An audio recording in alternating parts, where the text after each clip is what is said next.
आज हम लोग करने वाले हैं फिजिक्स का एक टॉपिक साउंड को यानी ध्वनि को। चलिए हम लोग ध्वनि को समझते हैं कि ध्वनि क्या होता है।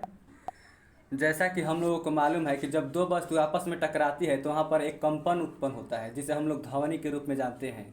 जो ध्वनि है वो ठोस, द्रव और गैस यही तीन माध्यमों में चल सकती है। ठोस, द्रव और गैस यही तीन माध्यमों में चल सकती है, लेकिन निर्वात में नहीं चल सकती है ध्वनि। ध्वनि जो है सबसे ज़्यादा ठोस में चलती है, इसके बाद द्रव में और इसके बाद गैस में। ठोस में कितना चलती है? लगभग 6000 मीटर पर सेकंड के आसपास, 1500 मीटर के आसपास द्रव में चलता है और 340 मीटर पर सेकंड के आसपास चलता है किसमें? गैस में। यहाँ पर क्वेश्चन है कि ध्वनि की चाल अधिकतम किस में होती है? तो सॉलिड में। किस में होती है? तो सॉलिड में। सॉलिड में भी तो किस में? स्टील में। स्टील में कितना होता है? 5560 मीटर पर सेकंड। इसके बाद हवा में कितना होता है? 332 मीटर पर सेकंड। इसके बाद आयरन में होता है 5540 मीटर पर सेकंड। वैक्यूम में ध्वनि की चाल नहीं होता है। ध्वनि की चाल अधिकतम कार्बन में होती है या ज़्यादा कार्बन मिली हुई वस्तुओं में। जैसे यहाँ पर दिया गया है पीतल, कांस, गन मेटल, जर्मन सिल्वर। तो इसमें क्या क्या मिलाया जाता है? तांबा और जास्ता मिलाया जाता है, मिलाकर बनाया जाता है क्या? पीतल। उसी तरह से तांबा और टीन मिलाकर कांस बनाया जाता है। तांबा, टीन और जास्ता मिलाकर गन मेटल बनाया जाता है। यहाँ पर जर्मन सिल्वर जो है, इसमें तांबा, जास्ता और निकिल मिलाकर जर्मन सिल्वर बनाया जाता है, लेकिन इसमें सिल्वर की मात्रा 0% होती है। सिल्वर की मात्रा नहीं होती है इसमें। यहाँ पर और एक बात को ध्यान पर रखेंगे कि अपस्रव यानी इंफ्रासोनिक, स्रव यानी सोनिक, और यहाँ पर है पारास्रव यानी अल्ट्रासोनिक। ये क्या होता है कि जब 20 आवृत्ति से कम हो तो उसे बोलते हैं इंफ्रासोनिक यानी अपस्रव, जो कि मनुष्य नहीं सुन सकता है। 20 आवृत्ति से कम साउंड अगर रहेगा तो वो मनुष्य नहीं सुन पाएगा। वो क्या होता है? इंफ्रासोनिक होता है। जब 20 से लेकर 20,000 आवृत्ति तक मनुष्य सुन सकता है, जिसे हम लोग बोलते हैं सोनिक। अल्ट्रासोनिक क्या होता है कि 20,000 से लेकर जो भी अधिक है, 20,000 से जो भी अधिक है वो मनुष्य नहीं सुन सकता है।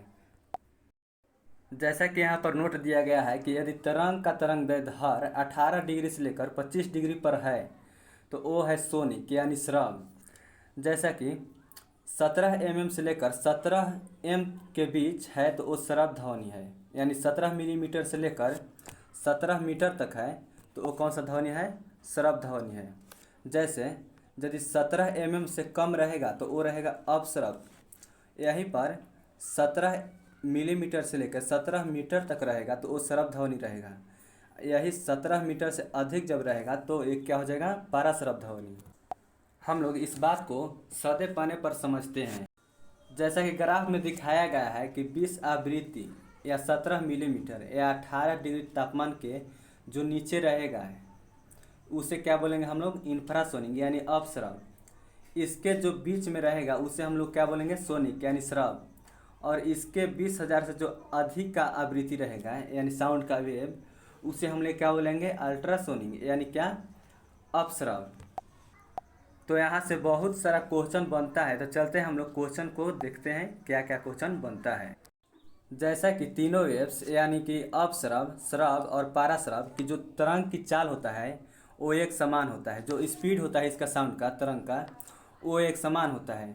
जैसा हाथी, गेंडा और हवेल ये बड़े जानवर है, इसीलिए अपश्रव तरंग का यूज करते हैं यानी इंफ्रासोनिक वेव्स का यूज करते हैं। यहीं पर है कुत्ता, बिल्ली और चमगादड़, ये छोटे जानवर है, इसीलिए पाराश्रव यानी अल्ट्रासोनिक तरंग का यूज करते हैं। जैसे कुत्ता कितना आवृत्ति यूज करता है? 40,000। यहीं पर बिल्ली है 50,000 आवृत्ति का यूज करता है। और सुनने के लिए चमगादड़ जो है 1,20,000 आवृत्ति का यूज करता है, जो कि सबसे ज़्यादा इसमें चमगादड़ ही यूज करता है आवृत्ति। चमगादड़ जो है सबसे ज़्यादा आवृत्ति सह सकता है। कितना है? 1,20,000 आवृत्ति तक ये सह सकता है। यहीं पर नीचे है पिच यानी तरत। तरत क्या होता है इसे समझते हैं। तो तरत जो होता है 20 आवृत्ति से कम, यदि 20 आवृत्ति से कम होगा तो कम तरत मिलेगा। ये किस में होता है? लड़के और शेर में, इसीलिए ज़्यादा गूंज और भारी आवाज़ निकलता है। यहीं पर है यदि 20,000 से ज़्यादा आवृत्ति होगा तो ज़्यादा तरत मिलता है। ये किस में होता है? लड़कियाँ और मच्छर में, इसीलिए कम गूंज और पतली और तीखी आवाज़ निकलता है। अब हम लोग लाउडनेस यानी शोर को समझेंगे कि लाउडनेस क्या होता है।